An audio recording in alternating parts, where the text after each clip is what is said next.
दुलाराय बर' फरायसा आफादनि 50 थान्दै जख'न्थाइ बियो फैगौ फेब्रुवारि दाननि 2, 3, 4 अक्ट'आव बियो जागायजेनसिगोन आरो जोंनि बानजाय आफाद हिसाबै जोङो जिखिनि मावनांगौ बे हाबाफारिखौ जोङो 90 जौखोन्दो बेयाव जों जानायखौ दा नुबाय आरो माने 10 जौखोन्दोसो दा जोंहा एसे दंबावो आद्रा बेबो जों आसा खालामदों गाबोन नङाबा समफोरनि गेजेराव बियो आबुं जासिगोन दा जोङो गासै आसाम आरो आसामजों सिथाबनानै थानाय वेस्ट बेंगल मेघालय ओरै शिलं आरो गुबुन गुबुन इउनिभारसिटिस आरो आसामनि बाहेरायाव थानाय जेरै दिल्ली चेन्नाइ ओरै चन्डीगढ़ बेनिफ्रायबो खेबसेनि दालाय आफादनि जोंनि थान्दै बिथांमोना बेयाव बाहागो लाफैगोन आरो बिथांमोनखौ जों सिबिनो थाखाय बरायनो थाखाय जोङो बानजाय आफाद हिसाबै जोङो बिथांमोनखौ बरायनो साखाफारा जानानै दङ थानायनि थाखाय जोङो जेरैबायदि बेयाव पेन्डेल खालामनांगौमोन बेखौ बानजाय आफाद हिसाबै जोङो दुब्लियाव जिहेतु जोंनिया दाबो रानाखै बे हिसाबै बारा जों एकमडेट खालामनो हानाय नङा दा बिनि अनगायै जोङो जोंनि खाथि खाला थानाय गोबां बेबादि गुदि फरायसालि गेजेर फरायसालि आरो गोजौ फरायसालि जोंहा दङ बियो 2 किल'मिटार रेडियासनि गेजेरावनो जाजोबगोन दा बेनि थाखाय बेयाव जों एकमडेट खालामनो थाखाय बिथांमोननि थाखाय जोङो बेयाव माने उन्दुनो थाखाय आरो बेयाव दुगैनो थाखाय आरो सेनिटेसननि थाखाय जिखिनि नांगौ बेखौ जोङो दा मावफुंजोब्बाय दा जोङो गासै 3,000 जोङो डेलिगेटफोरखौ थानो हानायनि थाखाय बिथांमोनखौ एकमडेट खालामनो थाखाय जोंनि थाग्राखौ जों रेडि खालामबाय बेनि अनगायै जोङो मिथिनाय बादिब्ला क'क्राझार चिरां उदालगुरि आरो बाक्सा बे जिल्लाफोरनिफ्राय माखासे आनसलिक कमिटिस आरो डिस्ट्रिक्ट कमिटिसफ्रा बिथांमोना बेवहाय फैनानै गावसोरनो बेयाव पेन्डेल बानायनानै बिथांमोना थाफैनायनि खोथा बुंदों मिरु आफादा जोंनो बेबादि फोरमायहरदों आरो बे हिसाबै बिथांमोननि थाखाय नांगौ रोखोमनि जि माखासे मुवा बेसाद जेरै औवानि जि जुगार जों बेखौ खालामना दोनदों आरो बिथांमोननि थाखाय जिखिनि जोंहा माने इलेक्ट्रिसिटिनि जिखिनि पावारनि जि साप्लाइ नांगौ बेखौ जों बेबस्था खालामनानै दोनदों दा बेबो जासिगोन जों बेखौ नोजोर नुदों आरो जोंहा 2 तारिखआव बेहाय बेसेबांखिनि जोंनि माने दालाय आफादफोरनि एबा जोंनि बेयाव गाहाय दरखं बेखेवनाय गाहाय सायनासालि गाहाय जोंनि जौस्रां बेखेवनाय बेजों लोगोसे दिन्थिफुंसालि बेखेवनाय जोंनि delegate hall delegate camp volunteer camp culture camp बेनि लोगोसे अपेन मार्केट आरो डाइनिं हल बे बेखेवनायफ्रा जोंना जागोन बेनि अनगायैबो भलिबल माने जोहोलाव सोमब्ला बसुमतारी जि भलिबल माने बादायलायनाय जायो बेखौबो बेखेवनाय जागोन आरो बेजोंनो लोगोसे जोंनि गायदे हेलेना बेयाव आइजोफोरनि थाखाय जि मोनसे काबादि बादायलायनाय बेनि बेखेवनायाबो बेयाव जागोन दा 2 तारिखआव जोंनि बे हाबाफारि दङ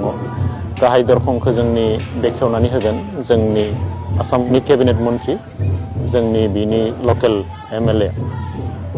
अजन्ता बायद'आ बेखेवनानै होगोन आरो बेजों लोगोसे गाहाय जोंनि जि जौस्रां आरो गाहाय सायनासालि बेखौ बेखेवनानै होगोन आसाम आयेन आफादनि बुंथिगिरि बिस्वजित दैमारि बिथाङा बेजों लोगोसे गुबुन गुबुन जोंनि बिटिआरनिफ्राय जलेन दैमारि बिथाङा जोंनि आलासि जिरायसालि बेखौ बेखेवनानै होफैगोन आरो बेजोंनो लोगोसे जोंनि बिटिआरनि EM दावबैसा बिथाङाबो माने बेखेवनाय हाबाफारियाव बाहागो लाफैगोन दा बे सानखालि जोङो माने गुबुन गुबुन जोंनि दालाय आफादनि आरो जोंनि गोनां जिखिनि बेखेवनाय दङ बे बेखेवनायाव जोंनि आलासि बिथांमोना बाहागो लाफैगोन सानजौफुनिफ्रायनो माने 12 रिंगानिफ्राय गुबुन गुबुन जिल्लानिफ्राय सफैनो हानाय आरो गुबुन गुबुन माने रायजो एबा गुबुन गुबुन जोंनि महानगरनिफ्राय सफैनो हानाय जिखिनि थान्दै बिथांमोना 12 रिंगानिफ्रायनो सफैगोन बे हिसाबै बिथांमोनखौ बरायनो थाखाय जों साखाफारा जाबाय आरो मख'नो गोनांदि गेवलां मेलाव आसामनिनो गिबि मन्थ्रि डक्टर हिमन्त बिश्व शर्मा बिथाङा बाहागो लाफैगोन आरो बिथांजों लोगोसे आसामनि केबिनेट मन्थ्रि अशोक सिंघाल बिथाङा बाहागो लाफैगोन बेजों लोगोसे केबिनेट मन्थ्रि इउजि ब्रह्म बिथाङाबो बाहागो लाफैगोन बिटिआरनि गाहाय मुस्रि प्रमद बर' बिथाङा बाहागो लाफैगोन बर' कसारि वेलफेयार अफ समाज काउन्सिलनि गाहाय मिहिनेश्वर बसुमतारी बिथाङाबो बाहागो लाफैगोन बिनि अनगायैबो जोंनि खाथियावनो थानाय सनवाल कसारि जोंनि जि गाव हायुं खुंथायनि बेहाय गाहाय टंकेश्वर सनवाल बिथाङा बाहागो लाफैगोन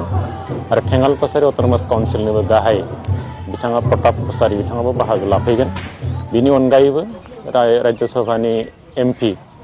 रोंगोरा नार्जारि बिथाङाबो बेयाव बाहागो लाफैगोन आरो बिनि अनगायैबो जोङो नायदों जे बेहाय जोंनि MLA लरेन्स इस्लारिजों लोगोसे जिरन बसुमतारी बिथांजों लोगोसे जलेन दैमारि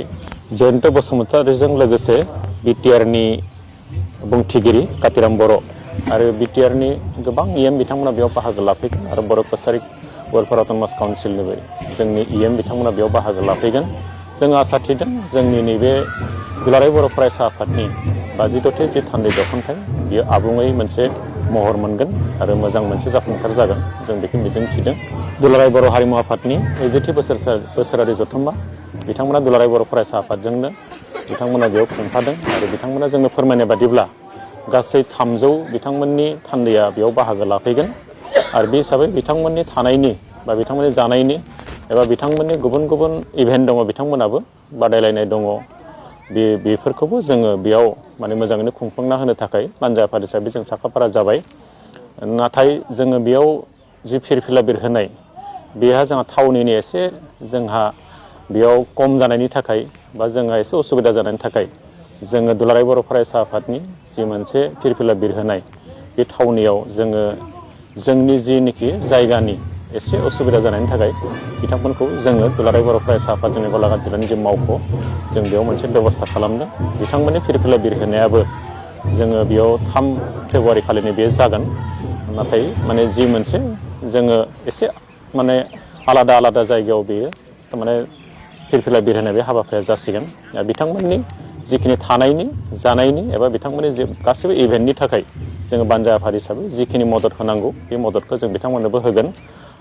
जेबो उसुबिदा जानाय नङा जों दा बानजा आफादनिफ्राय जों बेखौनो जों दा जोंनियाव मोनसे मिजिं जों लाखिदों आरो बोथोरा जुदि माने बिदि उसुबिदा खालामाब्ला जोंनि नैबे 52थि थान्दै जख'न्थाइ आरो दुलाराय हारिमु आफादनि बे खुंगा 20थि बोसोरारि जथुम्मा बियो जोबोद गाहामैनो खुंजागोन आरो जोबोद माने ओंथि गोनाङै बेयो जाफुंसार जागोन जों बेखौ मिजिं